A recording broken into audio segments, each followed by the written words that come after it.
Welcome, everyone, to the Everything Show, episode 482. I am your host, Matrix Lord 212, and I'm with Billy. What's up, Billy? Back to the Future poster. Nice. What's up, Chris L? Hey, I hope everyone's having a good evening. Absolutely. So what do you got for us? Well, now even more Kong Skull Island news. This one not as exciting as the last 2 days, but Yeah. some more set videos have been taken. This one included, or these videos included, some helicopters flying overhead in Hawaii where they're filming, and some people who have looked at the video have said that it looks like those helicopters may have monarch symbols on the side of them. Now, I've go ahead. No, that's from Godzilla. Yes. Now, I have seen these two set videos. I don't see the symbols, but there is definitely something white on the side of 3 of the helicopters. One of them is like a bluish helicopter. It's a bit more fancy than the other ones. The other ones look like military choppers, but this blue one, I didn't see anything on it that looked like a symbol or anything. But the other 3, the ones that resemble military choppers, all look like they have some sort of white symbol on the side of them. So whether it's the monarch symbol, I'm not entirely sure. But if it is the monarch symbol, I'm really happy about that. That's like the Japanese organization, right? It's not just Japanese; it's actually multinational. Okay. So that That's would be really pretty cool, man. If that's true, then I think Samuel L. Jackson might be flying one of those because I think he said that he was taking helicopter flying lessons. Right. That is sick. For that. So yeah, and it's also an interesting note. I read somewhere that these helicopters, these specific helicopters, weren't made until I think the late 50s. Okay. So that actually confirms more that this story is taking place in the 70s as well. Right. If they're still using those, unless they move the movie back to the late 50s or 60s. But Wow. I heard 70s, so I'm going with that. Whoa. Okay. That's cool, man. Now, do we get any set photos? There's no set photos, but there's set videos. Really, there's nothing in the videos other than those helicopters. The rest of it was just them flying over fields behind some mountains or kind of paralleling some mountains in the background.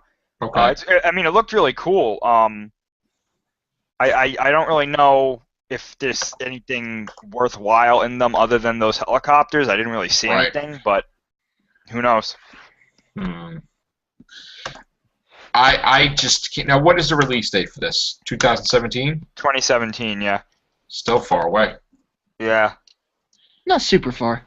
I'm surprised that they've started filming already if they're going to be shooting. If it's coming out in 2017, you know what I'm saying?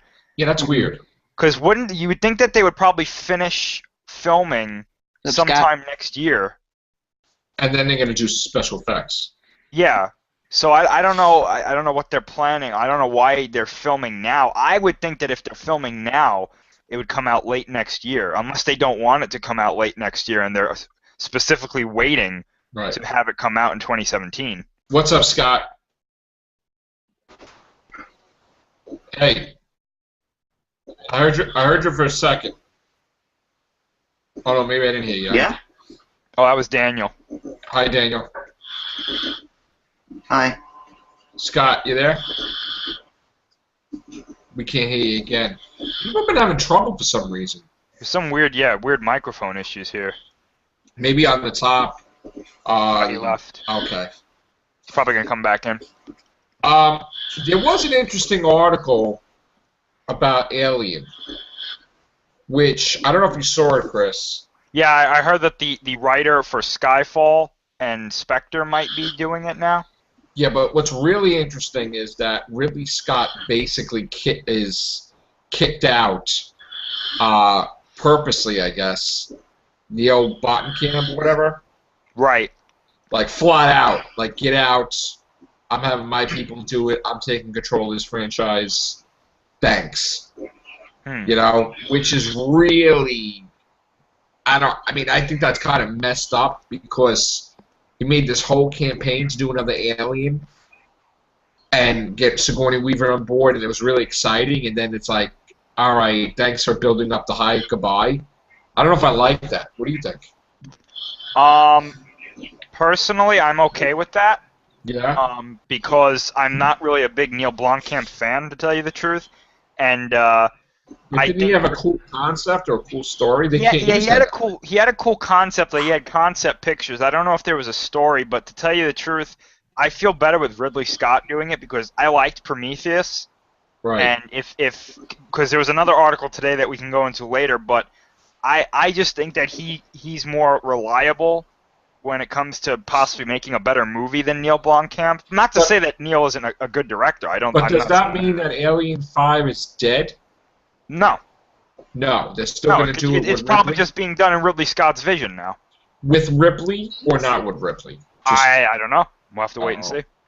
Wow. Because the other article today was that Ridley Scott or somebody working on Alien Paradise Lost, they confirmed that the origin of the xenomorphs is going to be shown in this Prometheus sequel. Okay. And we're going to see who creates them. We can hear you, Scott. Cool. All right. What's up, bro? Nada. All right. So we're going to see them. We're going to see probably them, and we're going to see who creates them as well. Ooh. Nice. Okay. And that's coming out next year, right? Is it? I don't really know. Is that the release date? Oh, no, maybe not. They didn't film yet. All right. Yeah, 'cause Everything's they're- like I think they're in 2017. they're like really early production right now. Okay. Now, what was the other thing you had? Apocalypse, right? X-Men Apocalypse? Right, yeah. X-Men Apocalypse, the first trailer has been confirmed to be in front of Star Wars The Force Awakens. Oh, sweet. So, yeah. But is that just for IMAX or for all around? They said all, I All gather. around. They didn't specify any specific showing of the movie. They just said it's going to be in front of Episode 7. That is very smart marketing right there. Because that's going to push everybody to go see X-Men. Yeah. Because the last one was such a success. Days of Future Past. Like I think the last one was the best X-Men movie made so It was far. absolutely the best X-Men movie and the most moneymaker. So, wow. And the fact that the whole concept of each movie is like a decade after each other instead of keeping it in the main decade. Keep in mind, too, they re-signed Michael Fassbender and James McAvoy for another 2, I think, X-Men after this. So just keep that in mind. That's crazy. Wow. Redoing the Phoenix Saga, maybe? I don't know. But what's up, Daniel? Hi. Bro, What's up? what do you think? You think Star Trek's going to be a trailer in Star Wars? Maybe. Yeah? Why don't you do, Daniel, why don't you do your article? What? That you with the Moffat and Star Trek thing you wanted to talk about. Oh, yeah. The article, it says Doctor Who meets Star Trek. I'd do it in a heartbeat. You know, Stephen Moffat said he'll do it in a heartbeat. And, Yeah, it says, could the ultimate sci-fi crossover Doctor Who meets Star Trek ever happen? Stephen Moffat, showrunner on Who since 2010, has said he would do it in a heartbeat, though he has some conditions. And, one of the conditions, I don't know. Wait, I gotta write this. I gotta read this here one second. Well, the thing is that they would have to say One of the okay. things he wants to do is he wants the Doctor to cross over with Kirk and Spock. Not like he doesn't want the Doctor to cross over with these new guys. So I don't know how they're going to do that because you know, like William Shatner? Nimoy's gone. Zachary Quinto is not going to do a TV episode. Right. I don't think. And but if they can get Shatner in there, he could probably do it. Wow. I don't know. I know that Russell T Davies tried to get an Enterprise crossover with Doctor Who and then it didn't work out. But I don't think we'll see that, unfortunately. As much as fans want it or don't want it, I don't think it's going to happen anytime soon. Why not they do a CGI like they did with David Tennant's Dreamland? That way they can get the voiceovers and they can get everybody in. And I would do a thing with Matt Smith, you know, like they had the comic with Matt Smith, Amy, and Rory on board the Next Generation. Do it would be like a big finish, but it would be like an animated movie. Do that and get the whole Next Generation cast on there. I would be all for a Next Generation cartoon. Yeah, I'm surprised he never did. That would be great because Brett Spiner wouldn't have to put the makeup on and just act like Data from the voice. Mm-hmm. And all you got to do is go in, do their voices, and they're out in like 1 or 2 days. Yeah, I think they should do that. It'd be like an adult cartoon. That's starting to be popular now. Like, why not? And then, if they don't want to put it, they could send it straight to DVD if they don't want it on TV. You could do it for the anniversary of Star Trek. That could be a little nice anniversary present. You know, a couple episodes or whatever. You know, I would think so. What else did you have, Chris? I heard another rumor today that we might be getting a final or just another Batman vs. Superman trailer in front of Star Wars as well. Whoa. And also another Deadpool trailer in front of it as well, too. Wow. What more can you show with that? Oh, well, never mind. Wow. Be more risque. I just hope they have Domino, even if it's Yeah. That's who I'm looking forward most to see, because she's like one of my favorite Marvel characters. What about you, Billy? You there? Billy? He said he'd be right back. Okay. We also had another story. I think Danette would be grateful for this. This past weekend saw the disappearance of, let's see, wait, hold on. Okay, word comes that Gem and the Holograms Universal film adaptation of the 80s animated series was completely pulled from the cinemas. I'm back. After 2 weeks of release. The film Gem and the Holograms opened at 1.37 million. Oh my God, it's pathetic. Tragic. Pathetic. Dude, Dragon Ball Evolution didn't even do that bad. Yeah, it only made $545 per screen.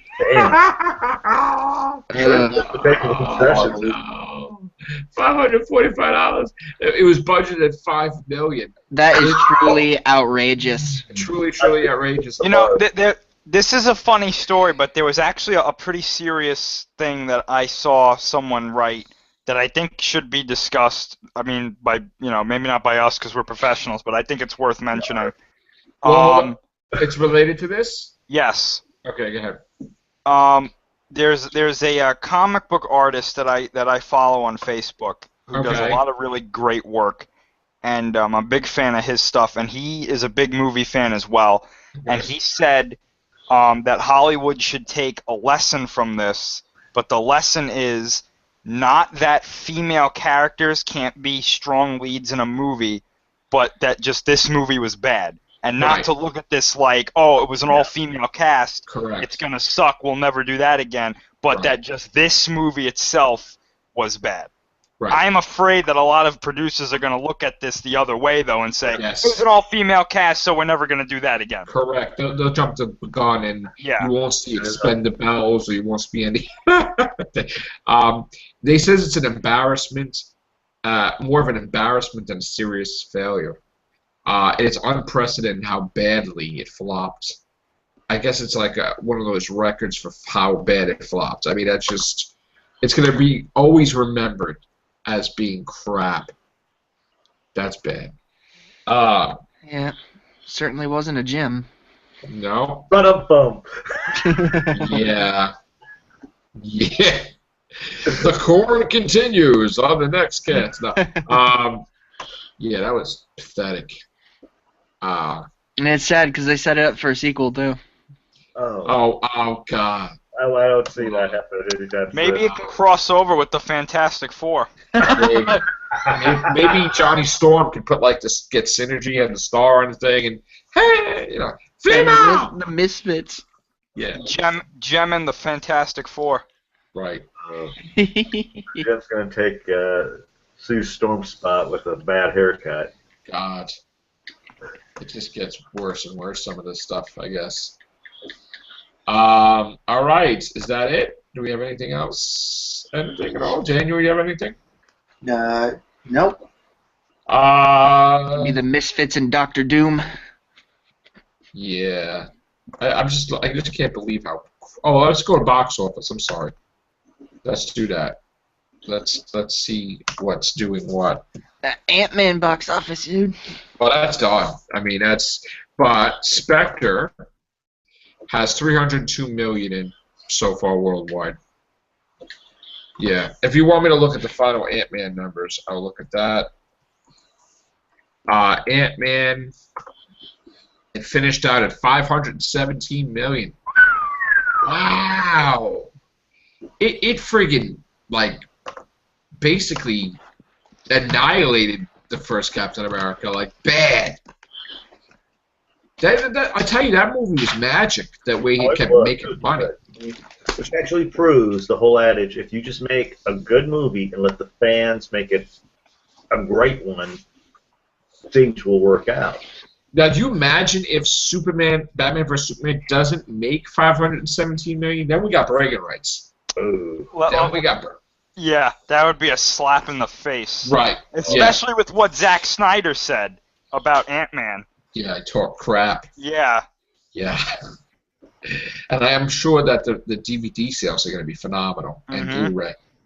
So, yeah. I imagine if it doesn't make... And don't forget, didn't they spend like $300 million to make that movie? Oh, I'm not even sure. Or something like it? Yeah. Let's look at this. It's Batman vs. Superman, right? Mm-hmm. Yeah. All right. They're afraid to say what the budget is. Why do companies do that? Because I can understand why. It's they don't want to release how much they spent before they tell you how much they made on it. Jeez, but some companies just never do tell you what they made. Yeah. Pathetic. All right, gang, we're out of here. Thanks a lot. Take care. Bye for now. Bye.